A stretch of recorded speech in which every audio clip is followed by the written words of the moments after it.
இதயத்தின் குரல்ல ஒரு சேராத காதல் கவிதை.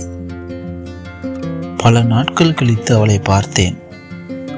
அந்த கண்ணக்குழி மட்டும் எஞ்சி இருந்தது. அந்த அழகான சிரிப்பை காணோம். அவளின் குறும்புத்தனம் குறை சொல்லும் அளவிற்கு இருந்தது.